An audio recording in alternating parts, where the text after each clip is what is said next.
Ladies and gentlemen, esteemed guests, and advocate for social justice, it is with great honor and enthusiasm that we gather today under the banner of Life with Dignity Foundation to celebrate Black History Month. As we embark on this journey of enlightenment, it is imperative to recognize the pivotal role of unity within the Black community, a force that has propelled movements, shattered barriers, and fostered resilience throughout the history. In line with our commitment to empowerment and inclusivity, uh, it is my distinct pleasure to introduce our esteemed speaker, Dwight Rodgers, with over 2 decades of exemplary services in financial service industry. Dwight epitomizes the spirit of collaboration and leadership. His unwavering dedication to the principles of diversity, equity, and inclusion services as a guiding light, illuminating pathways toward a more just and equitable future. Today, Dwight will share his insight on the power of unity in the Black community, empowerment for today and tomorrow, inspiring all the harness the strength of solidarity in our pursuit of social justice and equity. Please join me in extending a warm welcome to Dwight Roger. Welcome, Roger, to this program, and I'm honored to have you on this program. It's up to you that you can start your program and talk about the Black community, which is our topic, like the how we can at the power of unity for the future Excellent. for today and tomorrow. I hand it over to Thank you, you, Tahir. Dwight. Thank you. I hope you can hear me adequately as well. It's great pleasure, and as today I want us to just reflect as we do it. It feels like every February on Black History Month, and I chose the theme today of Black unity and power through unity. For the flow for today, what we're looking at is you've heard an intro from Tahir. I'll do a brief intro as well. We'll follow along on why do we celebrate Black History Month. We'll review some key Canadian milestones in Black history, and then we'll talk a little bit about the power of unity amongst our community, hurdles we face, and how we can overcome. There is a chat function. Obviously, you can send questions if you have any questions or Q&A discussion, and I'll end with some closing remarks. Before we get into the meat of the matter, I wanted to just make sure that it's understood that the content here is intended for informational purposes, does not constitute professional advice. As much as I know what I'm talking about and I'm confident in it, the topic is such that there's going to be diverse views. The views are of myself, this author, and not necessarily reflective of all perspectives for sure. No one of us can reflect all perspectives. My goal here is to foster a constructive dialogue and understanding about the pursuit of unity for Black communities. Audience members are encouraged to seek diverse sources, engage in critical thinking, and form their own informed opinions. This series of slides does not endorse or encourage any form of discrimination, hostility, or harm towards any individual or group.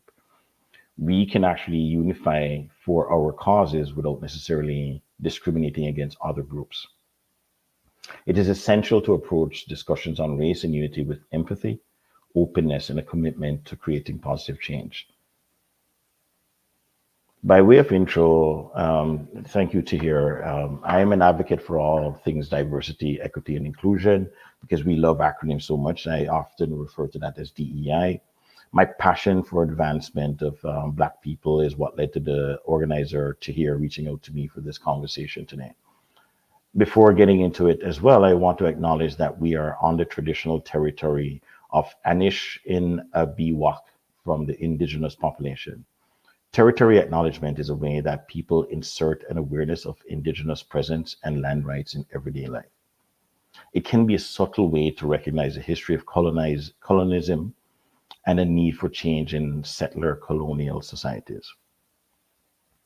As discussed today, my objective is to share information and perspective, given the ultimate tone of this dialogue and the sensitivity, if you will, that surrounds unity in the Black community. I am not putting forward any specific solution. If you leave this conversation with some thoughts that are provoking, that helps you to examine your perspectives on how you can help to support each other, then that would signal success in my view. I would implore each of us to think about how we can assist each other well beyond this meeting and most certainly well beyond February. So why do we celebrate Black History Month? In large part is because the history of Black ancestry is often ignored or misrepresented. Every February, people across Canada participate in Black History Month events and festivities that honor the legacy of Black people in Canada and our communities. In 2024, the theme for Black History Month is Black Excellence, a heritage to celebrate, a future to build. This theme celebrates the rich past and present contributions and accomplishments of Black people in Canada, while aspiring to embrace new opportunities for the future. Initially, Black History Month was a way of teaching students and young people about Black and African Canadian contribution. Such stories have largely been forgotten and were neglected part of our national narrative. Now, it's seen as a celebration for those who've impacted not just the country, but the world with their activism and achievements. This month-long celebration in Canada is a chance to acknowledge Black achievement, to provide a fresh reminder to take stock of where systematic racism persists and give visibility to people and organizations looking to create change. The role of Black people and their communities in Canada has largely been ignored as a key part of Canada's history. There's little mention of some of the loyalists who came here after the American Revolution and settled in the Maritimes, where people of African descent, nor the fact that many soldiers of African descent made many sacrifices in wartime as far back as the War of 1812. Few people in Canada know African people were once enslaved in the territory that is now known as Canada, or of how those who had fight wars against enslavement helped to lay the foundation of Canada's diverse and inclusive society. Black History Month is a time to learn more about these Canadian stories and the many other important contributions that Black Canadians and their communities have made to the history and continued growth of the country. No matter where you live, no matter where your background is, I would invite and suggest that all Canadians can learn more about Black Canadian communities and how they continue to shape Canada. One of the phrases that I know comes to mind for many is, those who cannot remember the past are condemned to repeat it. Our past is exactly that, the past, but it is an opportunity for us to examine, learn, and move forward. Black History Month as well is not just for people that look like me. It is the Canadian history. So let's take a walk down through some key milestones in Canadian Black history. Going as far back as 1600s, we saw the first person of African heritage known to have come to Canada, what is now Canada, arrived over 400 years ago. In 1604, Matthew da Costa arrived with the French explorers Pierre Mons and Samuel de Champlain. Da Costa was a multilingual interpreter who spoke English, French, Dutch, Portuguese, and African languages, and he provided an invaluable link with the Micmac people encountered by the Europeans. In 1628, Oliver Lejeune was recorded as the first enslaved African to live in Canada. He was taken from Africa as a young child and eventually given the last name of the priest who purchased him. In 1689, following complaints about labor shortages in New France, King Louis of France, King Louis XIV, gave permission for the colonists to enslave Pawnee Native Americans and Africans. Although let's look forward to 1700s. Although the system of slavery did expand in this period, by 1767, there were also about 104 free Black persons living in Nova Scotia. That is inclusive of present-day New Brunswick and Prince Edward Island. In 1760, during the 7-Year War between Britain and France, the Articles of Capitulation, which ceded New France to Britain, permitted that Black and Pawnees would remain enslaved. Between 1749, as you see on the screen, and 1782, most people of African descent brought to Nova Scotia were enslaved by English or American settlers. In 1750, there were about 400 enslaved and 17 free Black people living in Halifax, Nova Scotia. John Graves Simcoe, the Lieutenant Governor of Upper Canada, who supported abolition before coming to Canada, had heard about Cooley's case. Cooley was an enslaved African woman in Upper Canada who resisted being transported and sold into the United States in 1793. The Governor General, upon hearing this, introduced a law titled An Act to Prevent the Further Introduction of Slaves and to limit the term of contracts for servitude. This law freed enslaved people aged 25 and over and made it illegal to bring enslaved people into Upper Canada.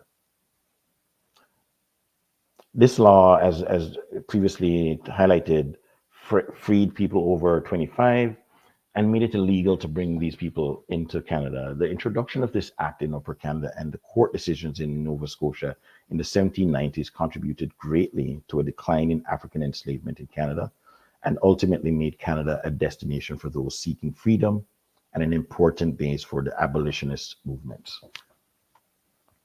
So moving forward to the 1800s, in 1807, the Act of Abolition of the Slave Trade in the British Empire received royal assent, and it became law throughout the British Empire. Throughout the 1800s, several historic Black communities were established across Canada, and some of these came as a result of the war. It was effectively payment for their service in the war. During the War of 1812, many Black Canadians and their communities sided with the British Empire. The Colored Corps, as it was called at the time, was inaugurated in Upper Canada, which is now Ontario, comprised of freed and enslaved Black men who fought in the Battle of Queenston Heights. Shortly thereafter, in 1815, Black veterans of that war received grants of land in Oro Township. However, most of this land was not suited to agriculture, and many who received these grants found that they had to seek employment in other places. So effectively, giving you land that is not toilable was of no use. Other communities such as Amherstburg, Chatham, London, Woolwich, Windsor, Owen Sound, and Toronto also grew in this period. Nova Scotia's Black communities were also reinvigorated during and after the War of 1812. Following a British offer to those who deserted the Americans, approximately 2,400 Black people from Georgia and the Chesapeake region of the United States either served in the British military or supported the war efforts. After that war, the Black refugees settled at Preston, that was Hammonds Plains, Beachville, 5 Mines Plains, Beaverbank, Prospect Road, Halifax, and elsewhere. By 1834, the Black refugees had created communities with African Baptist churches as well as societies such as the African Friendly Society and the African Abolition Society. It is important to note that in 1833, the Act on the Abolition of Slavery in the British Empire abolished enslavement in most British colonies, including Canada. In the early 1850s, 2 important abolitionist newspapers were founded in Canada to support the global anti-slavery movement. To be sure, Canada was pivotal in supporting that movement and providing a voice for former slaves. The 2 important newspapers were The Voice of the Fugitive, which was established in 1851 by Mary and Henry Bibb in Windsor, Ontario. And it primarily reported on the Underground Railroad, easy for me to say. The Provincial Freeman, which was published out of Toronto and later Chatham, was founded by Mary Ann and Isaac Shadd in 1853, making Mary Ann the first Black woman in North America to own and publish a newspaper. Continuing in the 1800s, by 1879, a significant number of Black communities started immigrating to Alberta from Oklahoma. They were unable to find equality despite being experienced farmers and were increasingly alarmed by the series of KKK Ku Klux Klan lynchings in the US. So in Canada, however, they had to contend with attempts to prevent Black immigration. So the challenge there, the struggle there was not as much physical as it was actually mental. As Canada moved towards into the 20th century, many of the Black communities founded before and just after Confederation initiated organizations and institutions that fostered their unique Canadian identities. What this did was pave the way during the 1900s for additional communities and organizations to develop across Canada as immigration policies that had discriminated against people of African and Caribbean descent were abolished or reformed. Key in the 1800s was the establishment of the Underground Railroad. This network of secret routes and safe houses used by enslaved Africans to escape into free American states and Canada with the support of abolitionists and their allies was a key bridge into getting more Black people into Canada with more freedoms than they would have realized in other places. Let's go to the 1900s. In the first half of the 20th century, many Black Canadians resisted the practice of segregation. It seems like an obvious thing to do, but there were several hardships. But what this led to was that unified effect of fighting against segregation led to the appearance of formal protection from racist education, employment, and housing restrictions in the 1950s and 1960s. Eventually, some provinces passing laws imposing fair employment practices and created Bill of Rights and the first Human Rights Commission in the first half of 1900s. In 1946, Viola Desmond confronted the racism that African Nova Scotians routinely face when she refused to move from her seat in the whites-only section of Roseland Theatre. Her activism paved the way for the civil rights movement in Canada. Key to note, even though this is posthumously, Viola Davis became the first Black person and the first Canadian woman to be featured on a regular circulating Canadian banknote when she was featured on the $10 bill. A couple more pieces of note during the 1900s. In 1958, Willie O'Ree, born in Fredericton, New Brunswick, broke the color barrier in the National Hockey League. He played for the Boston Bruins. He was widely recognized for being the first Black player in the National Hockey League and celebrated for his role in promoting diversity in hockey. His legacy lives on, and you can see actually more people that look like us in the National Hockey League and at the grassroots level as a result of his efforts. In 1968, Lincoln Alexander became the first Black member of Parliament in the House of Commons. Later, he served as the Lieutenant Governor of Ontario, and he became the first Black person to hold a vice-regal position in Canada. The Government of Canada in 2023, literally last year, announced that Lincoln Alexander will be featured prominently on the $20 bill going forward. In the 2000s, let's look at some of the accomplishments and just some key milestone activities there. In 2015, the United Nations proclaimed the International Decade for People of African Descent. It's 2015 to 2024. So we're in the last year of that proclamation. During this decade, the international community is recognizing that people of African descent represent a distinct group whose human rights must be promoted and protected. There's approximately 200 million people identifying themselves as being of African descent living in the Americas. Many millions more live in other parts of the world outside of the African continent. In the first quarter of the 21st century, we've seen emergence of modern social movements and Black activism using social media and including more intersectional identities in the struggle for racial justice in Canada. In addition, the last couple of decades, we've seen more celebration of Black history, Black resilience, and Black presence in Canada. Ultimately, we make up a material number of this population, and frankly, we cannot be ignored. While the Black Lives Matter movement began as a hashtag following the fatal shooting of unarmed teenager Trayvon Martin and the ensuing 2013 court case, it soon became a rallying statement to protect anti-Black racism and police violence faced by Black people. 5 Canadian BLM chapters emerged between 2014 and 2020. The movement gained significant momentum in 2020 following the killing of George Floyd. And I will say, murder of George Floyd in the United States. In some of the most extensive, widespread, and diverse mobilizations of ordinary Canadians, people across Canada participated in protests and demonstration calling for systematic change, a call that is still echoed today. These protests led to a change in the conversation of anti-Black racism in Canada. I would suggest we need to move beyond just a conversation and mobilize for action.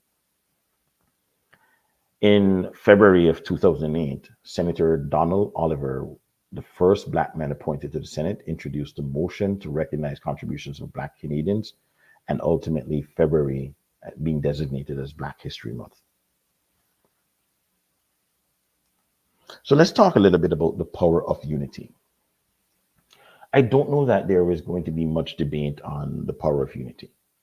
The power of unity should be relatively self-evident and obvious.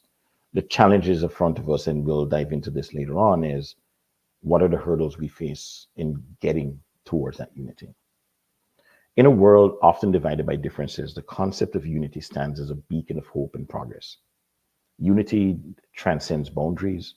It brings people together to achieve common goals and overcome challenges. I've listed here the pathway to achieving lasting equality and justice. Each of us has a sense of pride. Each of us have a sense of injustice, but pooling our resources and together and our voices together will absolutely help us to move that path forward. We need to control the narrative and demystify stereotypes. It is probably Black people are amongst the most stereotyped group of people in this world. We have to internally amongst ourselves recognize that, yes, we have different opinions, we have different views, we act differently, we speak differently, we are from different origins. And let's not propagate the view that each of us is representative of all of us, but all of us need to be in this together.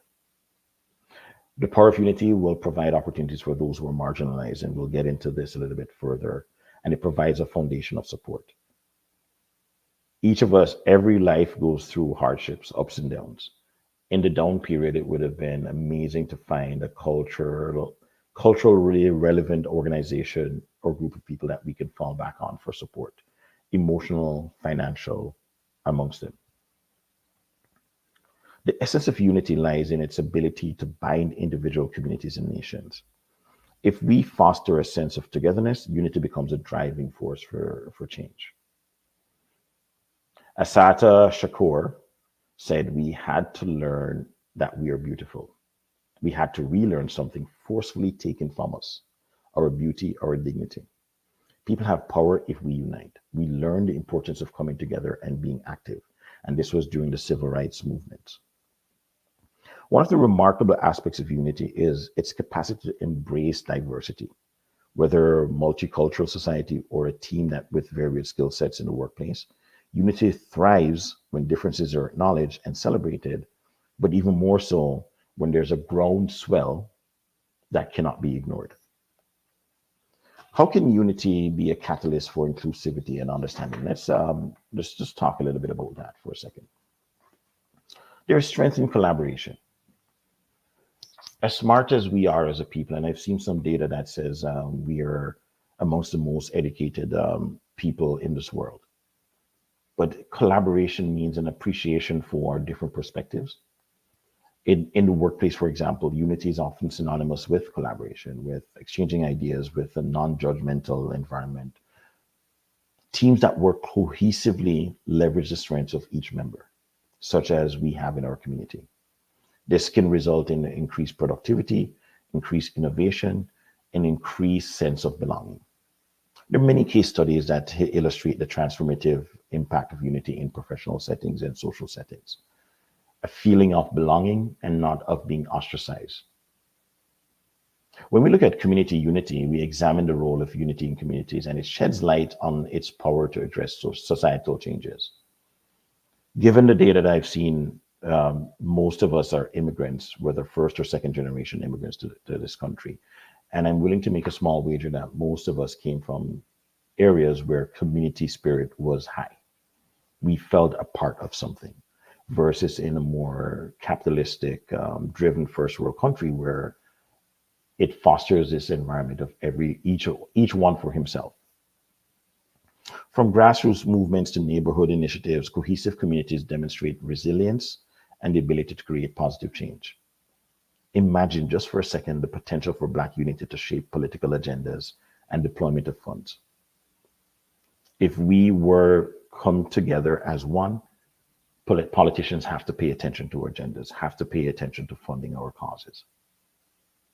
When we look at unity on a national scale, let's look on a broader scale. National unity becomes crucial for a country's progress. If we explore historical and contemporary examples, we can see the importance of united citizenry in overcoming adversities and fostering a sense of pattern. One of the things I've seen in doing some research most recently is there's no African nation that is in the top 10 of GDP countries in this world, no matter how you slice it, no matter how you look at it. But together, Africa would be the seventh largest economy, borderline sixth largest economy in this world. Imagine the power of that unity and pooling those resources and how we could then impact the agenda this world is pursuing. No discussion on unity is complete without addressing the challenges it faces, whether it's cultural differences to ideological conflicts. Hurdles that impede unity have a long history from slavery, whether it's, for example, the in-house versus the field slaves. There is no strategy to overcome in one day that which took centuries to inculcate. And we need to realize that there is no silver bullet solution here that will take us from disunity, disorganization to organization and unity overnight. The one ingredient that is very much needed is that consistent, committed approach to unity. In conclusion, on the power of unity, again, I'm not sure I have to convince you of the power of unity, but I'll just close with this. The power of unity is undeniable. It's transformative. It gives each of us a sense of belonging, and it provides us with resources that ultimately cannot be ignored by the power culture. As individuals, communities, and nations come together, they unlock their collective potential to create a better, more harmonious world. In unity, we find strength, resilience, and the promise of a brighter future. So if unity and the power of unity is so obvious, why are we still divided? Let's talk a little bit about the obstacles of unity.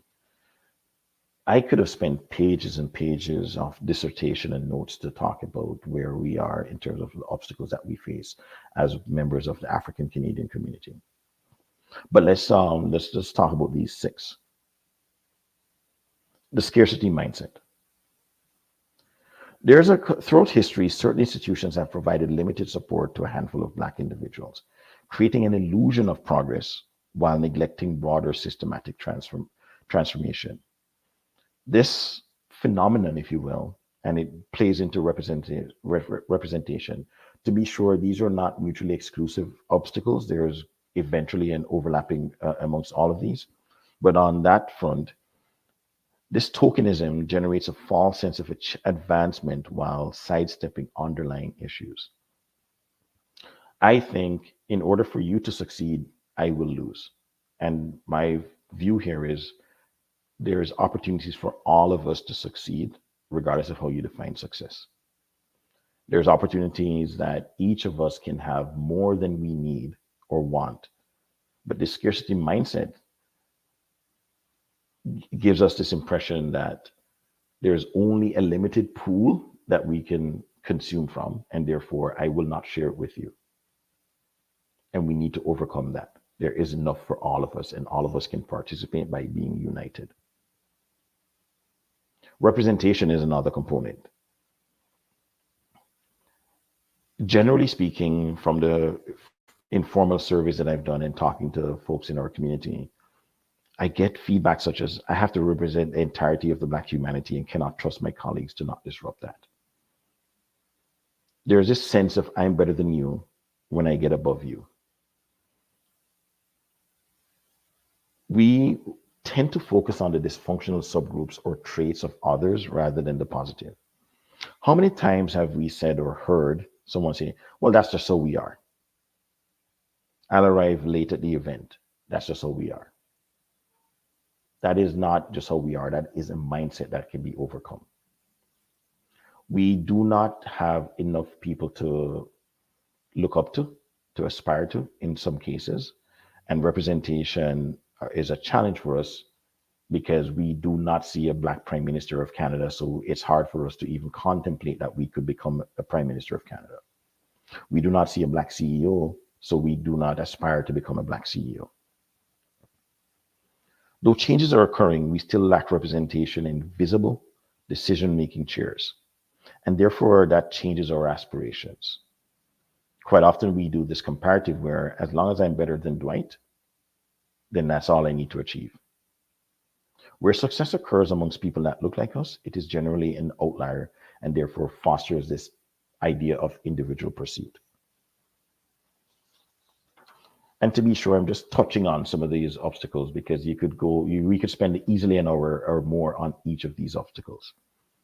Part of representation is that there's a scared factor, a factor of fear. If we're in powers in organizations to hire, we are sometimes afraid to hire people that look like us for fear of reprisal. What if I hire someone that looks like me and they don't work out? But let me challenge you and say, what if you hire someone that looks like you and you actually give them the resources and support to guarantee that they will work out?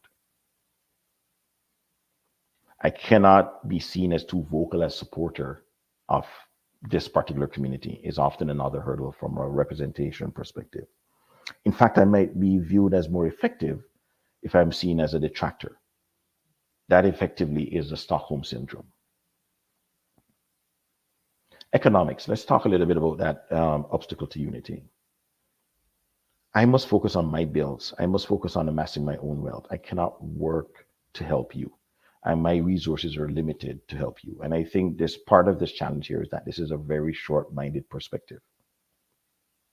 We think about tomorrow, the next day, the next week for ourselves, and not the next decade, next 2 decades, next 3 decades for the majority of our people to benefit, our children, our children's children, our neighbors' children.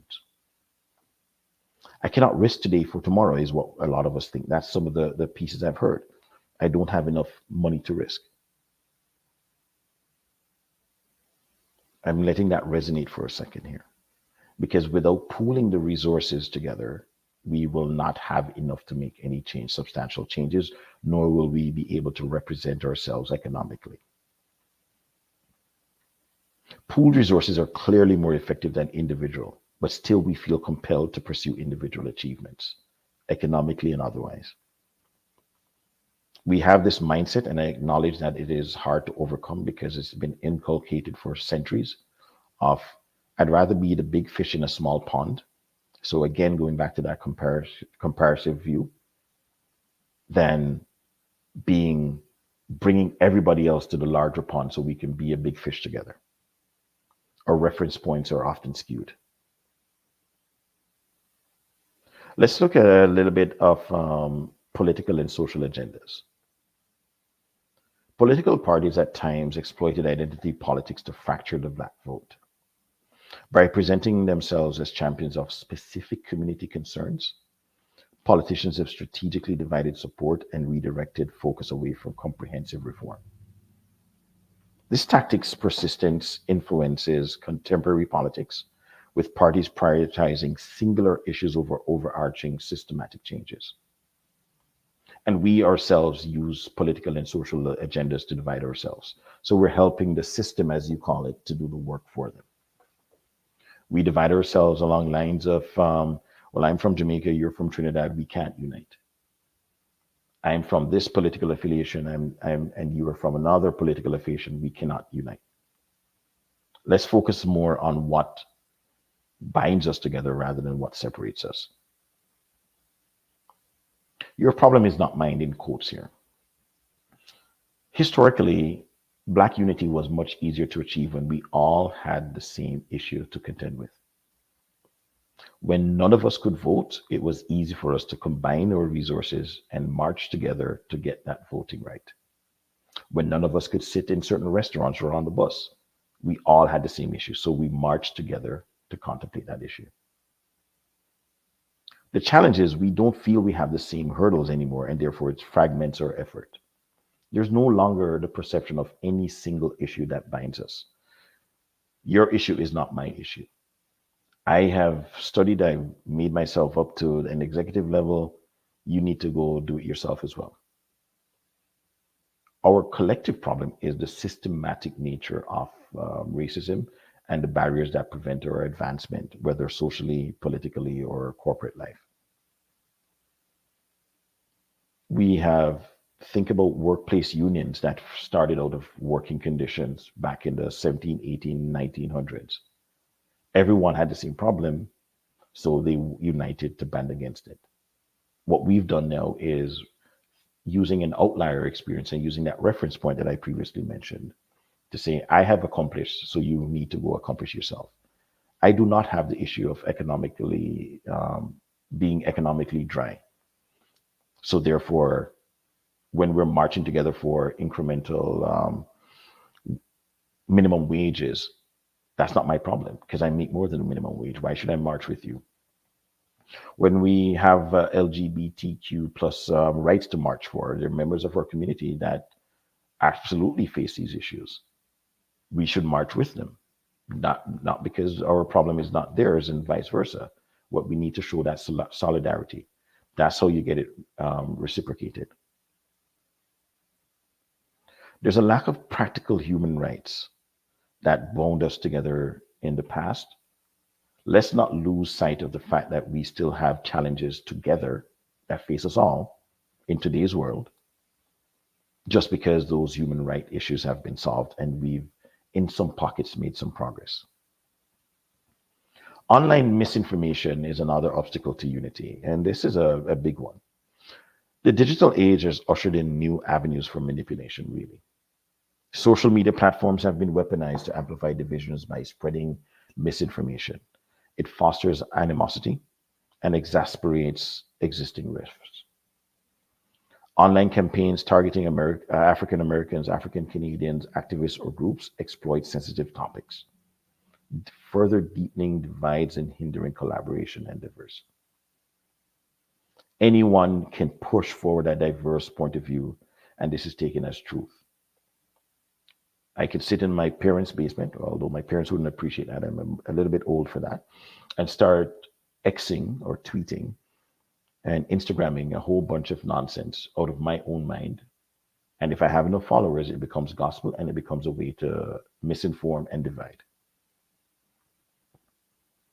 Liberals and conservatives cannot unite based on online information or misinformation. We are socialized to focus on what divides us as opposed to what brings us together. And that, to me, is a challenge we need to overcome.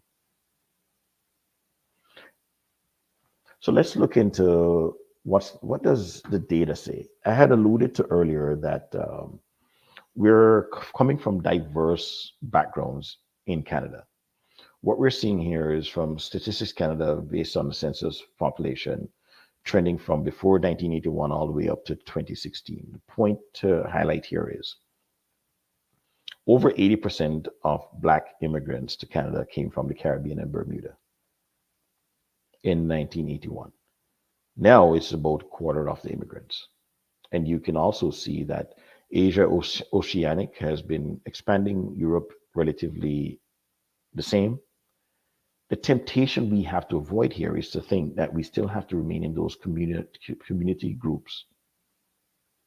So, and not come together as one. So we would think, oh, the Caribbean problems, we find a Caribbean association, we foster a Brazilian association or an African association, or even worse than that, a Nigerian association, a Somalian association. No, let's find a way to find a Black organization that supports all of our diverse views and needs, regardless of our origins, because the destination we are in now is where we need to focus our efforts on. The Black population in Canada is growing rapidly. It was just over 500,000 in 1996 to almost triple that in 2021. Around 60% of Black people in Canada were born outside of Canada. While earlier generations of Black immigrants were mostly from the Caribbean, as you can see from the data, more recent immigrants are coming from African countries, including Nigeria, Ethiopia. Excuse me. This is also shifting broader national demographics. The point here that I'm trying to make with this data is that we should not use our geographical origin as a source of divide, but actually a source of unity. We need the language and, quite frankly, the attention span of all of us to make sense of these unique Black trajectories and stories in Canada. Experiences and insights coming from, say, the Somalian diaspora community in Etobicoke are likely different than the long established Black communities in Halifax. It does not mean that we should use that as a means to not get together. I would argue it actually should further the reason why we need to get together, because we can have civil discourse within our groups. Also, despite living with the unifying experience of encountering anti-Black racism, new Black Canadians who arrive as economic migrants may benefit from resources and privilege unavailable to Black folks who grew up in structurally induced intergenerational poverty. What does that mean? The experience that I have, having been here for over 10, 15 years, might be different from the person who just arrived yesterday. That is also a line of division. If we care to make Black communities more visible and amplify our voices and demands for change and belonging, it is critical we also tune into the diversity of experiences and perspectives within our community. We should take care to ensure the hard-earned policies and initiatives intended to combat the legacy of anti-Black racism in Canada are extended throughout Black communities, and not just those who have the easiest access to them. Just because my community is getting more resources is a reason for me to ignore other communities. In public discourse and national remembering, we need to continue the project of raising consciousness around the stories of historical Black communities, while also drawing attention to contemporary diasporic communities. From an academic perspective, Black Studies in Canada also needs to make note of and engage with the diversity of experiences. Again, there's no one person that represents all experiences or all perspectives from our community. What we need to do is embrace those experiences, embrace those perspectives, so that it strengthens the bond that we have together. It is way too easy for us to say, well, you're from this place, I'm from this place, we have nothing in common, let's go our separate ways.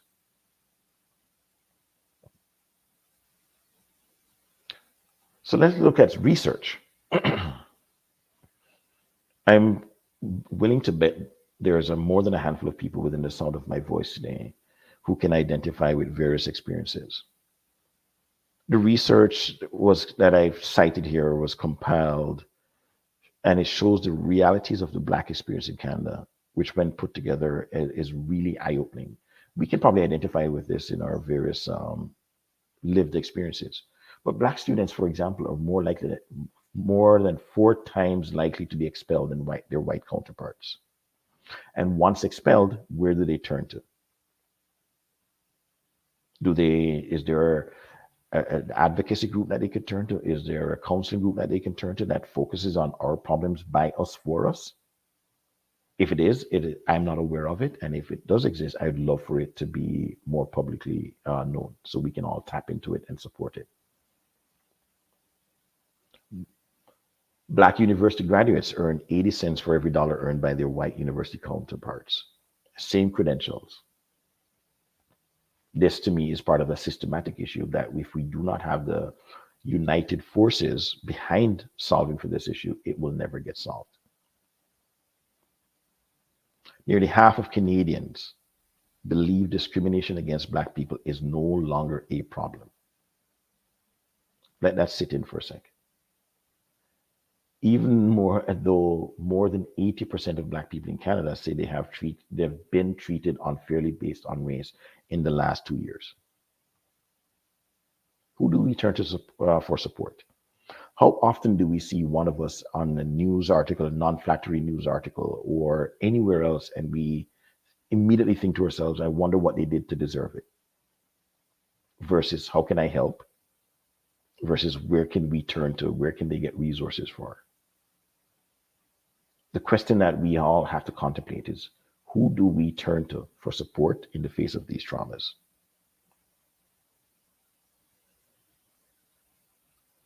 So, in closing, my ask of each of you who is listening to this today is to turn your mind to the what is possible, the art of the possible.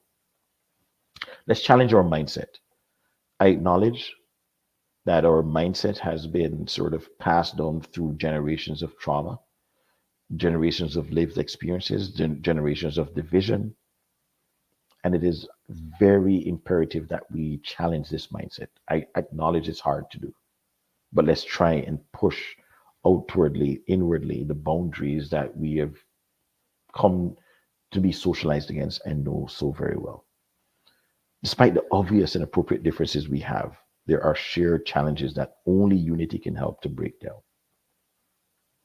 These include systematic issues. These includes the mindset that comes along with those systematic issues. Whether we have different political affiliations, gender identification, geographical origins, I cannot imagine that you do not see the power in unity. So what we need to do is challenge ourselves to think differently, challenge ourselves to help each other, not just when we can, make it a priority to do so. As Martin Luther King Jr. said, we must learn to live together or perish together as fools. That ends the formal component here to here. If you want to come back and rejoin, I don't know if there's anything in the comments that is worthwhile bringing forward, since this is not a live interactive Q&A session. Thank you very much, Dwight, for enlightening us on this very important topic, and you raised a very good questions. So I like one thing about that. Can we have a black prime minister in Canada? Is it possibility there? And when we can see that? Do you think it will take long time, or because inclusivity? When we're talking about when we talk about the inclusiveness include everything. It's not limited to the black community or the other racialized community or to the white community. So it's a good point you made that, of course, in U.S. history, there was one president twice elected, Barack Obama. He was from black community. But of course, Canada is multi-cultural and multi-racial community. So what do you think when we will reach to that maturity?